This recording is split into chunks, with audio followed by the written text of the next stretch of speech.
Hey everybody, it's tutorial time. And yes, it's me, Dana. I'm bringing you guys another tutorial. Today I'm working on my Sentro. This video is long overdue. Many of you have been saying, where's the video at for this Sentro? I need to see how to work it, if I want to buy it, if it's worth it. So here goes the video. Today I'm going to be covering how to set it up, how to get it together, and how to change colors. Many of you, like me, you may want to use a self-striping yarn, a Mandela yarn, something that has multiple colors, even variegated. But if there's a time where you're like, hey, I want to make my own colors, my own decisions, I want to create the vision that I have for myself, you want to change colors, and there's going to be a time where that comes in handy. So let's get started with this video, and I'm going to go ahead and show you how I do so. Now first, after you have your Sentro together, of course I said I was going to teach you how to set it up, and I misworded that. I'm not going to show you how to put your Sentro together today, but there are several videos that will do that. I have mine set up already because I have been using it a lot, but I'm going to go ahead and get it cranked up, get it cranked together. On your Sentro you have numbers. There's numbers all around each needle, numbering which one is first, second, third, all the way up to number 48. I have the large one, so I have 48 needles. In order to get started with your Sentro, you're going to notice there is a white needle here. Your white needle should be past your setup mark. This is your setup mark here. And your Sentro should be, let me zoom in a little bit for you guys. Your white needle should always be to the right of that when you're starting with your work.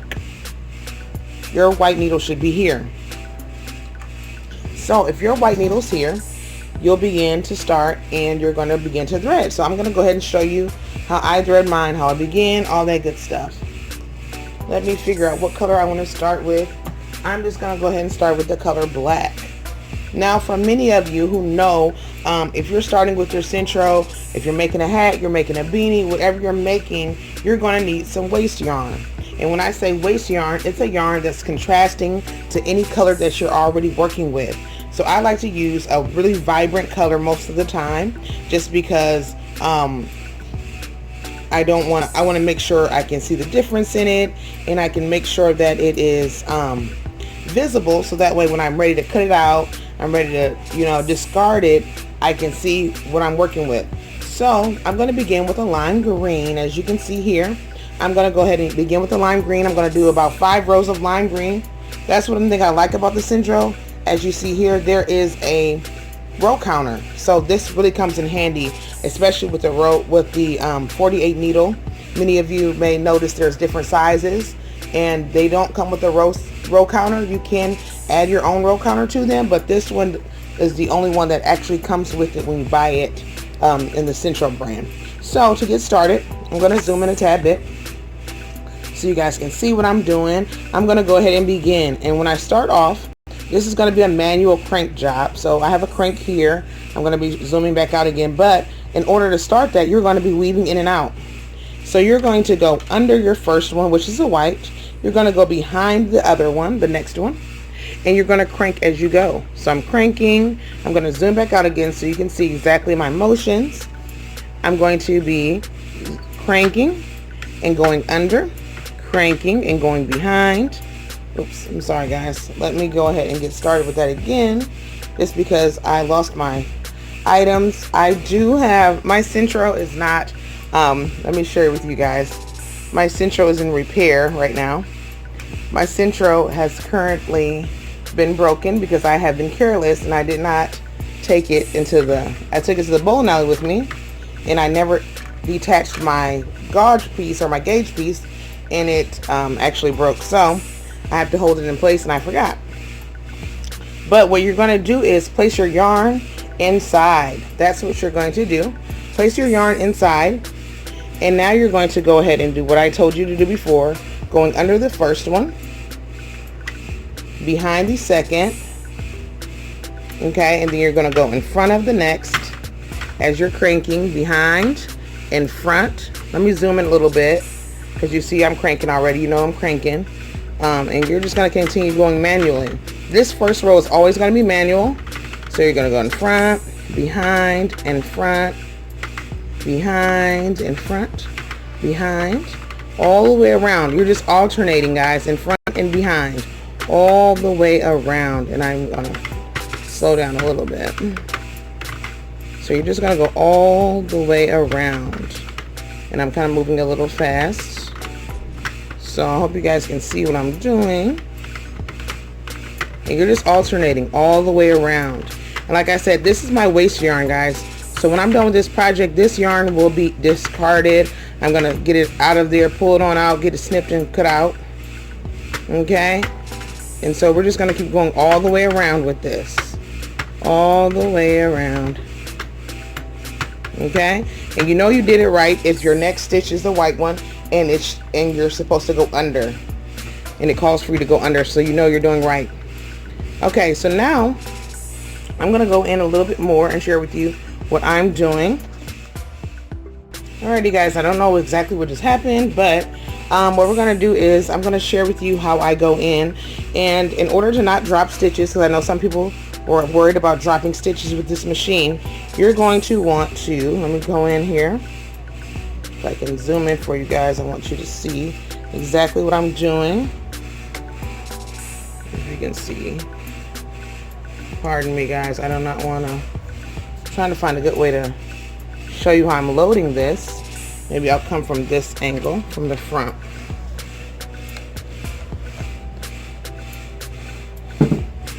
Okay, let me find my spot, guys. Sorry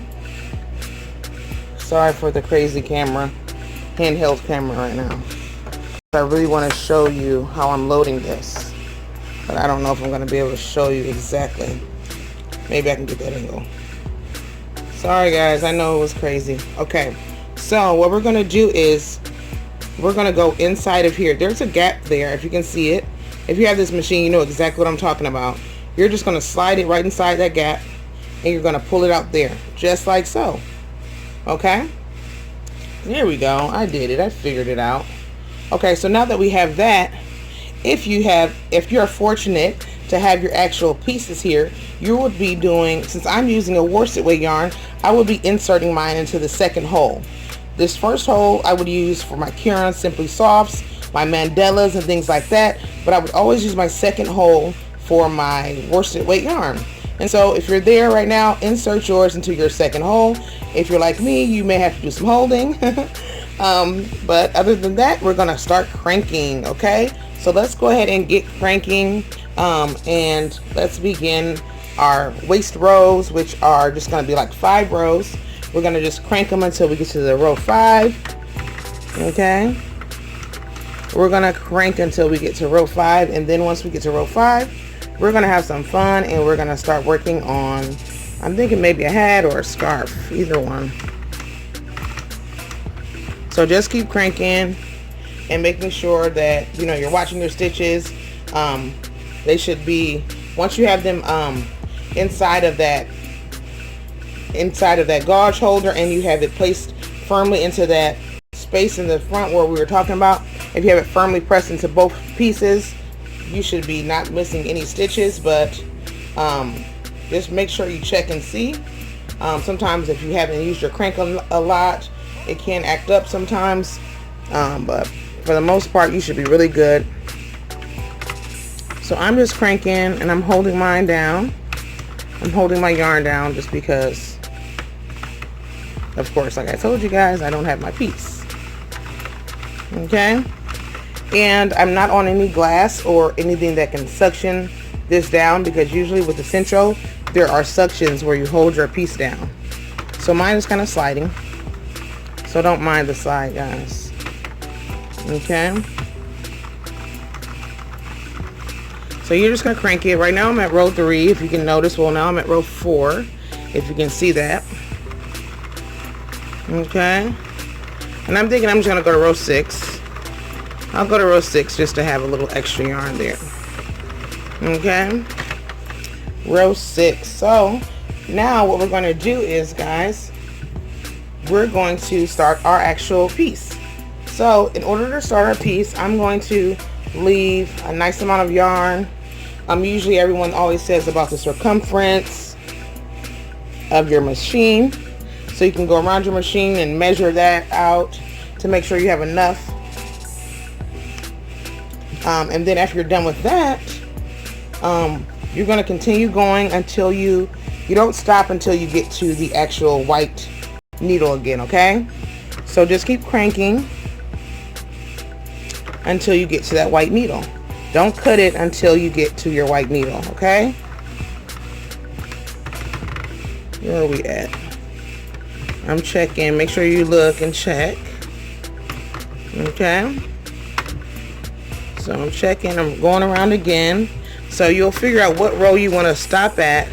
Now, if you notice, I'm back at my white needle. My white needle is right next to my starter piece. Hope you guys can see that. I'm gonna get my lighting a little bit better. It's not too bad, but I don't want it to be. Okay. Let me see if I can get better lighting. So, like I said, this is the white piece is right next to it, if we notice that. So, we're going to drop this down. Now, this is going to be a lot longer. Like I said, let this be about the circumference of your machine. And so, after you're done with that, you're going to drop that right down in the inside. And you're going to pick whatever color you want your piece to be. Or whatever your first color, whatever you want your first color to be. My first color is going to be gray. And I'm using Mainstays yarn in the color of medium gray heather. Okay. And so now, if we're going to start this thing, we have one piece which is here to the left of our white needle, and our second one is going to be off to the right side of our white needle. Okay. But before we get started, we're going to make sure we have a nice amount of yarn. Again, like I said, I always try to do, you know, an ample amount. Okay, so because this is what we're going to be using to sew up our whatever it may be, a hat, an ear warmer, scarf, whatever it is, we're going to need that yarn. So we want to make sure we have enough. So now we're just going to start this threading process all over again, okay? But again, now the fun part is we don't have to do the manual stuff. We don't have to do any of that. We can just begin to crank. All right, so now let me zoom in a little bit. Okay, let me get this thing to focus here. All right, just focusing a little bit. Let me get it back in a good direction where there's no shadowing. Okay. Trying to get that shadow out of there. That shadow is like killing me. Okay. So,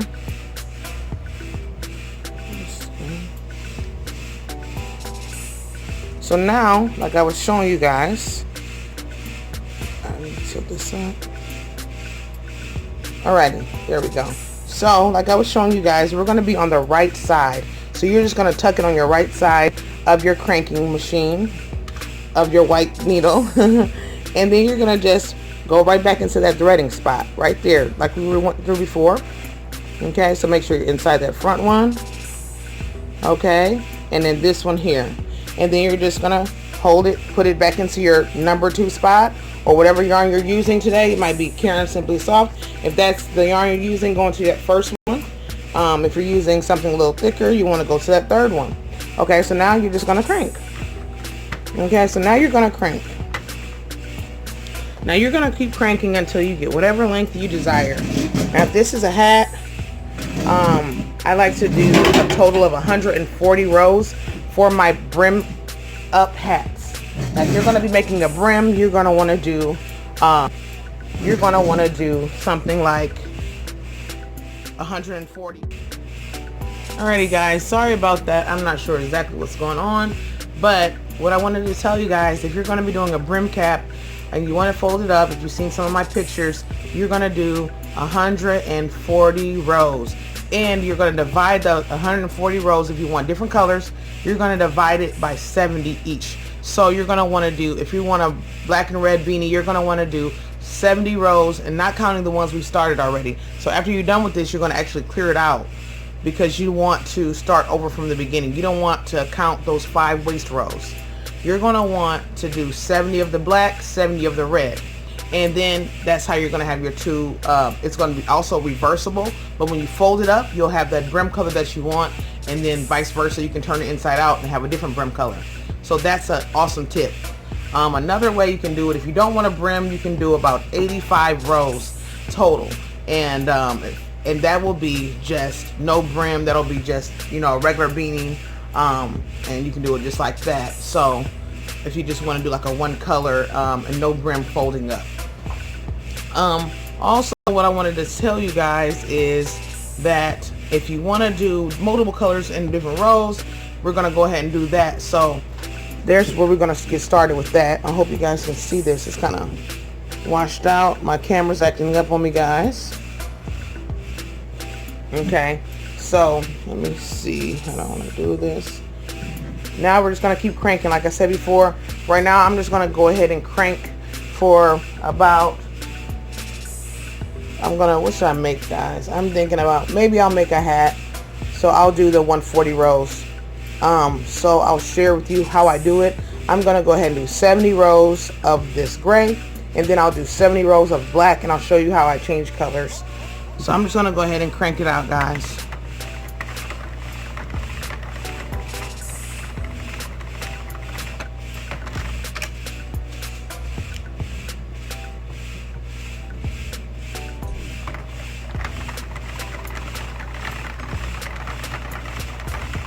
And it's super easy, guys. I'm telling you, this machine is amazing. If you want to get something like this, it is really great to try. So yes, it's super easy, guys. Like I said before, I'm just cranking it out. I'm gonna do about 70 rows of this color, of this gray, the heather, and I'm gonna share with you how I do that. So just go ahead and crank, guys. Hold on. You know, your yarn should be pretty good and held, but if it's not, if you gotta hold on to your yarn like me right now, you're holding on and you're cranking. So go ahead and keep going until you have 70 rows. If you did not clear yours out and you did 5 rows or 6 rows of your waste yarn, you're just gonna say, you're gonna stop at 75 or 76 if you didn't clear it out like me, because I didn't clear mine out. And I have 13 rows right now, so I know I'm gonna have to stop. I actually did 7 rows of waste yarn, so I know I'm gonna have to stop at 77, so that way I can get to my black. So just keep cranking, guys. What I love about it, I'm gonna share with you guys. I'm gonna zoom out. What I love about it is that I can see my actual piece building. You can see your piece building in there. Look at that. You can see what it looks like. So this is super awesome, guys. So yes, I definitely would say get this machine and just keep cranking. Like I said before, crank your yarn, hold it in place, or put it inside your tension piece and crank it. I'm at 16 rows. This machine is like a no-brainer. It pays for itself, guys. So I'll be back. I'm going to keep on cranking. I don't want to just crank the whole time because that can get a little boring. So I'll be back when I get to my 77 rows, which is really 70 rows of my one color. And keep on cranking until you get your first 70 rows, guys.